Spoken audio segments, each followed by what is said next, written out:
اب آپ پوچھیں گے کہ پورا مسلمان بننے کا مطلب کیا ہے؟ آئیے میں آپ کو بتاؤں کہ سچا مسلمان کسے کہتے ہیں اور ایمان کے معنی کیا ہیں۔ آپ کو معلوم ہے کہ انسان ایک کلمہ پڑھ کر مسلمان بنتا ہے، اور وہ کلمہ بھی کچھ بہت زیادہ لمبا چوڑا نہیں ہے، صرف چند لفظ ہیں۔ لا الہ الا اللہ محمد الرسول اللہ، اللہ کے سوا کوئی خدا نہیں، محمد اللہ کے رسول ہیں۔ ان الفاظ کو زبان سے ادا کرتے ہی آدمی کچھ سے کچھ ہو جاتا ہے۔ پہلے کافر تھا، اب مسلمان ہو گیا۔ پہلے ناپاک تھا، اب پاک ہو گیا۔ پہلے خدا کے غضب کا مستحق تھا، اب اس کا پیارا ہو گیا۔ پہلے دوزخ میں جانے والا تھا، اب جنت کا دروازہ اس کے لیے کھل گیا۔ اور بات صرف اتنے ہی پر نہیں رہتی، یہ کلمہ ایسی چیز ہے جو غیروں کو ایک دوسرے سے ملا دیتی ہے اور اپنوں کو ایک دوسرے سے کاٹ دیتی ہے۔ باپ اگر کلمہ پڑھنے والا ہے اور بیٹا اس سے انکار کرتا ہے تو گویا باپ باپ نہ رہا اور بیٹا بیٹا نہ رہا۔ باپ کی جائیداد سے اس بیٹے کو ورثہ نہ ملے گا۔ گویا اس کلمے کا زور اتنا ہے کہ خون اور رحم کے رشتے بھی اس کے مقابلے میں کچھ نہیں ہیں۔ اب ذرا اس بات پر غور کرو کہ یہ اتنا بڑا فرق جو آدمی اور آدمی میں ہو جاتا ہے، یہ آخر کیوں ہوتا ہے؟ کلمے میں ہے کیا؟ صرف چند حرف ہی تو ہیں، لام، الف، ہے، میم، واو، سین اور ایسے ہی دو چار حروف اور۔ ان حرفوں کو ملا کر اگر منہ سے نکال دیا تو کیا کوئی جادو ہو جاتا ہے کہ آدمی کی کایا پلٹ جائے؟ آدمی اور آدمی میں کیا بس اتنی سی بات سے زمین و آسمان کا فرق ہو سکتا ہے؟ میرے بھائیو، تم ذرا سمجھ سے کام لوگے تو تمہاری عقل خود کہہ دے گی کہ فقط منہ کھولنے اور زبان ہلا کر چند حرف بول دینے کی اتنی بڑی تاثیر نہیں ہو سکتی۔ بت پرست مشرک تو ضرور یہ کہہ سکتے ہیں کہ بس ایک منتر پڑھ دینے سے پہاڑ ہل جائے گا، زمین شق ہو جائے گی اور چشمے ابلنے لگیں گے، چاہے منتر کے معنی کی کسی کو خبر نہ ہو۔ مگر اسلام میں یہ بات نہیں ہے۔ یہاں اصل چیز معنی ہے۔ الفاظ کی تاثیر معنوں سے ہے۔ معنی اگر نہ ہو اور وہ دل میں نہ اتریں اور ان کے زور سے تمہارے خیالات، تمہارے اخلاق اور تمہارے اعمال نہ بدلیں تو نرے الفاظ بول دینے سے کچھ بھی اثر نہ ہوگا۔ اس بات کو میں ایک موٹی سی مثال سے تمہیں سمجھاؤں۔ فرض کرو تمہیں سردی لگتی ہے، اگر تم زبان سے روئی لحاف پکارنا شروع کر دو تو سردی لگنی بند نہ ہوگی، چاہے تم رات بھر میں 1,00,000 تسبیحیں روئی لحاف کی پڑھ ڈالو۔ ہاں، اگر لحاف میں روئی بھروا کر اوڑھ لوگے تو سردی لگنی بند ہو جائے گی۔ فرض کرو کہ تمہیں پیاس لگ رہی ہے، اگر تم صبح سے شام تک پانی پانی پکارتے رہو تو پیاس نہ بجھے گی۔ ہاں، پانی کا ایک گھونٹ لے کر پی لوگے تو کلیجے کی ساری آگ فوراً ٹھنڈی ہو جائے گی۔ بس یہی حال کلمہ طیبہ کا بھی ہے۔ فقط 6-7 لفظ بول دینے سے اتنا بڑا فرق نہیں ہوتا کہ آدمی کافر سے مسلمان ہو جائے، ناپاک سے پاک ہو جائے، مردود سے محبوب بن جائے، دوستی سے جنتی بن جائے۔ یہ فرق صرف اس طرح ہوگا کہ پہلے ان الفاظ کا مطلب سمجھو اور وہ مطلب تمہارے دل میں اتر جائے۔ پھر تمہیں اچھی طرح یہ احساس ہو کہ تم اپنے خدا کے سامنے اور ساری دنیا کے سامنے کتنی بڑی بات کا اقرار کر رہے ہو، اور اس اقرار سے تمہارے اوپر کتنی بڑی ذمہ داری آ گئی ہے۔ پھر یہ سمجھتے ہوئے جب تم نے اقرار کر لیا تو اس کے بعد تمہارے خیالات پر اور تمہاری ساری زندگی پر اس کلمے کا قبضہ ہو جانا چاہیے۔ پھر تم کو اپنے دل و دماغ میں کسی ایسی بات کو جگہ نہ دینی چاہیے جو اس کلمے کے خلاف ہو۔ پھر تم کو ہمیشہ کے لیے بالکل فیصلہ کر لینا چاہیے کہ جو بات اس کلمے کے خلاف ہے وہ جھوٹی ہے اور یہ کلمہ سچا ہے۔ اس کلمے کا اقرار کرنے کے بعد تم کافروں کی طرح آزاد نہیں رہے کہ جو چاہو کرو، بلکہ اب تم پابند ہو اس بات کے کہ یہ کلمہ جو کہے اس کو کرنا پڑے گا اور جس سے وہ منع کرے اس کو چھوڑنا پڑے گا۔ اس طرح کلمہ پڑھنے سے آدمی مسلمان ہوتا ہے، اور اس طرح کلمہ پڑھنے کی وجہ سے آدمی اور آدمی میں اتنا بڑا فرق ہوتا ہے جس کا ذکر میں نے ابھی تم سے کیا۔ آؤ اب میں تمہیں بتاؤں کہ کلمے کا مطلب کیا ہے۔ کلمے کے معنی یہ ہیں کہ اللہ کے سوا کوئی اور خدا نہیں ہے اور حضرت محمد صلی اللہ علیہ وسلم اللہ کے رسول ہیں۔ کلمے میں الہ کا جو لفظ آیا ہے اس کے معنی خدا کے ہیں۔ خدا اس کو کہتے ہیں جو مالک ہو، حاکم ہو، خالق ہو، پالنے اور پوسنے والا ہو، دعاؤں کا سننے اور قبول کرنے والا ہو اور اس کا مستحق ہو کہ اس کی عبادت کی جائے۔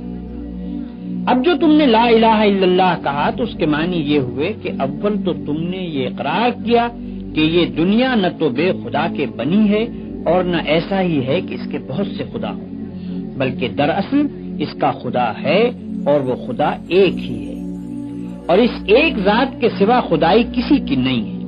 دوسری بات جس کا تم نے کلمہ پڑھتے ہی اقرار کیا وہ یہ ہے کہ وہی ایک خدا تمہارے اور سارے جہان کا مالک ہے۔ تم اور تمہاری ہر چیز اور دنیا کی ہر شے اس کی ہے۔ خالق وہ ہے، رازق وہ ہے، موت اور زندگی اس کی طرف سے ہے، مصیبت اور راحت بھی اسی کی طرف سے ہے۔ جو کچھ کسی کو ملتا ہے اس کو دینے والا حقیقت میں وہ ہے اور جو کچھ کسی سے چھینا جاتا ہے اس کا چھیننے والا بھی حقیقت میں وہی ہے۔ ڈرنا چاہیے تو اس سے، مانگنا چاہیے تو اس سے، سر جھکانا چاہیے تو اس کے سامنے، عبادت اور بندگی کی جائے تو اس کی، اس کے سوا ہم کسی کے غلام اور بندے نہیں اور اس کے سوا کوئی ہمارا آقا اور حاکم نہیں۔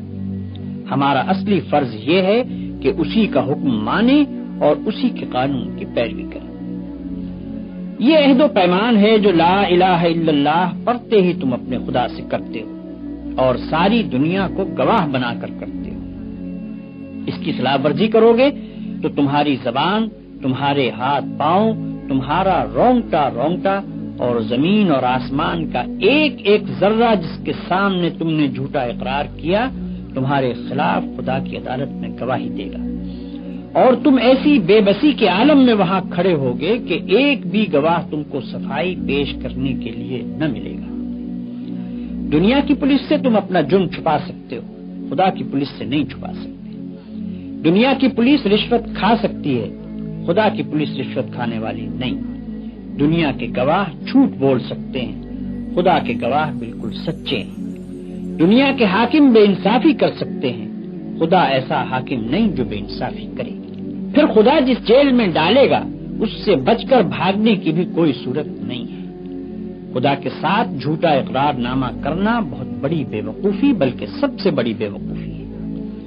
جب اقرار کرتے ہو تو خوب سوچ سمجھ کر کرو اور اس کو پورا کرو، ورنہ تم پر کوئی زبردستی نہیں ہے کہ خواہ مخواہ زبانی ہی اقرار کر لو، کیونکہ خالی خولی زبانی اقرار محض بیکار ہے۔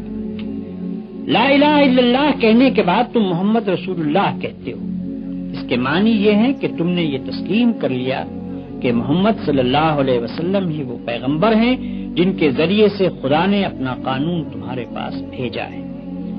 خدا کو اپنا آقا اور شہنشاہ مان لینے کے بعد یہ معلوم ہونا ضروری تھا کہ اس شہنشاہ کے احکام کیا ہیں۔ ہم کون سے کام کریں جن سے وہ خوش ہوتا ہے اور کون سے کام نہ کریں جن سے وہ ناراض ہوتا ہے، کس قانون پر چلنے سے وہ ہم کو بخشے گا اور اس کی خلاف ورزی کرنے پر وہ ہم کو سزا دے گا۔ یہ سب باتیں بتانے کے لیے خدا نے محمد صلی اللہ علیہ وسلم کو اپنا پیغمبر مقرر کیا۔ آپ صلی اللہ علیہ وسلم کے ذریعے سے اپنی کتاب ہمارے پاس بھیجی اور آپ نے خدا کے حکم کے مطابق زندگی بسر کر کے ہم کو بتا دیا کہ مسلمانوں کو اس طرح زندگی بسر کرنی چاہیے۔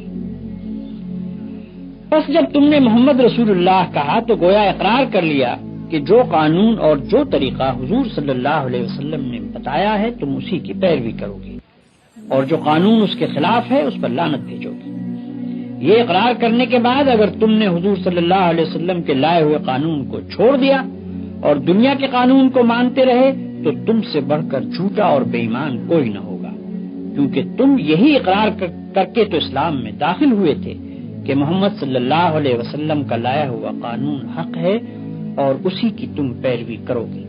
اسی اقرار کی بدولت تو تم مسلمانوں کے بھائی بنے، اسی کی بدولت تم نے باپ سے ورثہ پایا، اسی کی بدولت ایک مسلمان عورت سے تمہارا نکاح ہوا، اسی کی بدولت تمہاری اولاد تمہاری جائز اولاد بنی۔ اور اگر ان سب کے باوجود تم نے اپنا اقرار توڑ دیا تو اس سے بڑھ کر دنیا میں کون سی بے ایمانی ہو سکتی ہے؟ اگر تم لا الہ الا اللہ محمد الرسول اللہ کے معنی جانتے ہو اور جان بوجھ کر اس کا اقرار کرتے ہو تو تم کو ہر حال میں خدا کے قانون کی پیروی کرنی چاہیے، خواہ اس کی پیروی پر مجبور کرنے والی کوئی پولیس اور عدالت اس دنیا میں نظر نہ آتی۔ جو شخص یہ سمجھتا ہے کہ خدا کی پولیس اور فوج اور عدالت اور جیل کہیں موجود نہیں ہے، اس لیے اس کے قانون کو توڑنا آسان ہے، اور گورنمنٹ کی پولیس، فوج، عدالت اور جیل موجود ہے، اس لیے اس کے قانون کو توڑنا مشکل ہے، ایسے شخص کے متعلق میں صاف کہتا ہوں کہ وہ لا الہ الا اللہ محمد الرسول اللہ کا جھوٹا اقرار کرتا ہے، اپنے خدا کو، ساری دنیا کو، تمام مسلمانوں کو اور خود اپنے نفس کو دھوکہ دیتا ہے۔ بھائیو اور دوستو، ابھی میں نے تمہارے سامنے کلمہ طیبہ کے معنی بیان کیے ہیں۔ اب اسی سلسلے میں ایک اور پہلو کی طرف تم کو توجہ دلاتا ہوں۔ تم اقرار کرتے ہو کہ اللہ تمہارا اور ہر چیز کا مالک ہے۔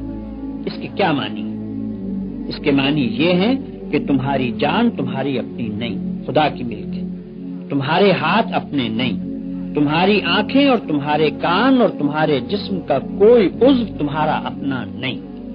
یہ زمینیں جن کو تم جوتتے ہو، یہ جانور جن سے تم خدمت لیتے ہو، یہ مال اسباب جن سے تم فائدہ اٹھاتے ہو، ان میں سے بھی کوئی چیز تمہاری نہیں۔ ہر چیز خدا کی ملک ہے اور خدا کی طرف سے عطیے کے طور پر تمہیں ملی ہے۔ اس بات کا اقرار کرنے کے بعد تمہیں یہ کہنے کا کیا حق ہے کہ جان میری ہے، جسم میرا ہے، مال میرا ہے اور فلاں چیز میری ہے؟ دوسرے کو مالک کہنا اور پھر اس کی چیز کو اپنی قرار دینا بالکل ایک لغو بات ہے۔ اگر در حقیقت یہ بات سچے دل سے مانتے ہو کہ ان سب چیزوں کا مالک خدا ہی ہے تو اس سے دو باتیں خود بخود تم پر لازم ہو جاتی ہیں۔ ایک یہ کہ جب مالک خدا ہے اور اس نے اپنی ملکیت امانت کے طور پر تمہارے حوالے کی ہے تو جس طرح مالک کہتا ہے اسی طرح ان چیزوں سے کام لینا چاہیے۔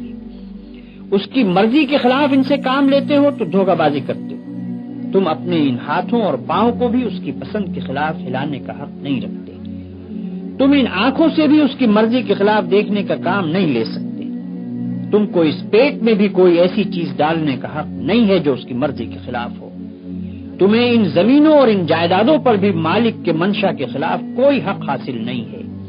تمہاری بیویاں جن کو تم اپنی کہتے ہو اور تمہاری اولاد جن کو تم اپنی کہتے ہو، یہ بھی صرف اس لیے تمہاری ہیں کہ تمہارے مالک کی دی ہوئی ہے، لہذا تم کو ان سے بھی اپنی خواہش کے مطابق نہیں بلکہ مالک کے حکم کے مطابق ہی برتاؤ کرنا چاہیے۔ اگر اس کے خلاف کرو گے تو تمہاری حیثیت غاصب کی ہوگی۔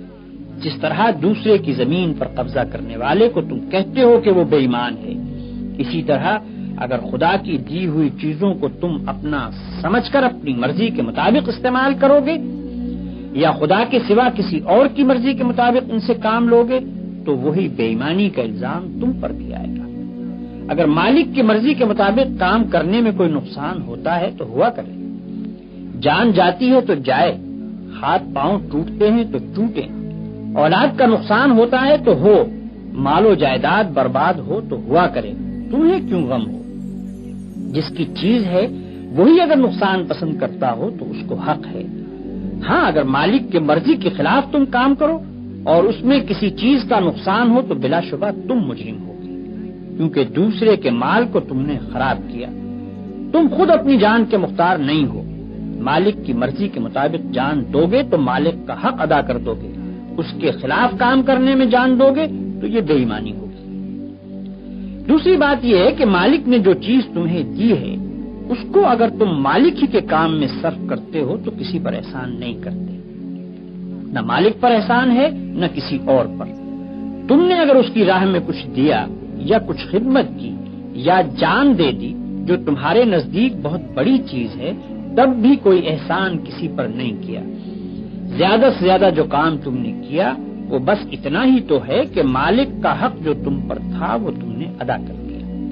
یہ کون سی ایسی بات ہے جس پر کوئی پھولے اور فخر کرے اور یہ چاہے کہ اس کی تعریفیں کی جائیں اور یہ سمجھے کہ اس نے کوئی بہت بڑا کام کیا ہے جس پر اس کی بڑائی تسلیم کی جائے؟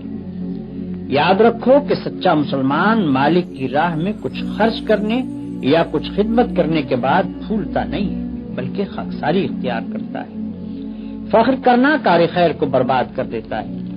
تعریف کی خواہش جس نے کی اور اس کی خاطر کوئی کار خیر کیا، وہ خدا کے ہاں کسی اجر کا مستحق نہ رہا، کیونکہ اس نے تو اپنے کام کا معاوضہ دنیا ہی میں مانگا اور یہیں اس کو مل بھی گیا۔ بھائیو، اپنے مالک کا احسان دیکھو کہ اپنی چیز تم سے لیتا ہے اور پھر کہتا ہے کہ یہ چیز میں نے تم سے خریدی ہے اور اس کا معاوضہ میں تمہیں دوں گا۔ اللہ اکبر!